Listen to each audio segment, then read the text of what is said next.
व्यवसाय वाढीसाठी संधी शोधताय? ती संधी लवकरच येतीये. गडिंग्लज मध्ये सुरू होतंय भव्य संजीवनी कृषी प्रदर्शन. कृषी, औद्योगिक आणि गृहोपयोगी वस्तूंचं सर्वांनी पाहावं असं प्रदर्शन दिनांक 4 ते 7 जानेवारी 2025 एसटी स्टँड मागे मुलींच्या शाळे शेजारी गडहिंग्लज. राज इव्हेंट्स. संपर्क 98 564 682 आणि 98 599 497. आजच आपला स्टॉल बुक करा. आता नव्या वर्षातच मिळणार कोल्हापूरला पालकमंत्री.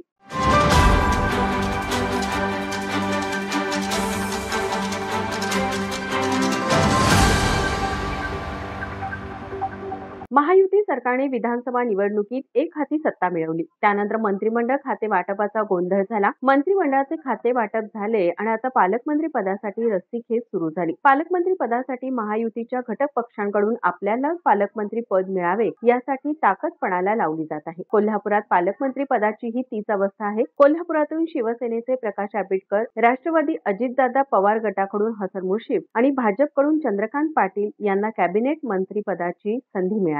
मंत्रिपदाची शपथ घेतल्यानंतर कोल्हापुरात हसन मुश्रीफ, प्रकाश आंबेडकर व मंत्र्यांचे जोरदार स्वागत करण्यात आले. यानंतर भाजपकडून चंद्रकांतदादा पाटील यांचेही जल्लोषात स्वागत करण्यात आले. याआधी हसन मुश्रीफ यांनी कोल्हापूरचे पालकमंत्रीपद सांभाळल्यानं कोल्हापूरच्या पालकमंत्रीपदी त्यांचीच वर्णी लागेल अशी शक्यता असतानाच शिवसेनेकडून प्रकाश आंबेडकर यांचे नाव पालकमंत्री पदासाठी पुढे येत आहे. यातच भरीत भर म्हणजे चंद्रकांतदादा पाटील यांनीही कोल्हापूरच्या पालकमंत्री पदाची धुरा सांभाळली असल्यामुळे भाजपकडून त्यांचे नाव पुढे येत आहे. आता कोल्हापूरच्या पालकमंत्रीपदी कुणाची वर्णी लागेल हे अजूनही अधांतरीच असल्यामुळे वर्ष सरले तरी कोल्हापूरला पालकमंत्री मिळालेला नाही. आता कोल्हापूरला नवीन पालकमंत्री हा नव्या वर्षातच म्हणजेच 2025 मध्येच मिळणार आहे. नव्या वर्षात पालकमंत्री पदाचा कार्यभार कोणाला मिळणार हे पाहणं आता महत्त्वाचं ठरणार आहे. ब्युरो रिपोर्ट, माझा महाराष्ट्र न्यूज, कोल्हापूर.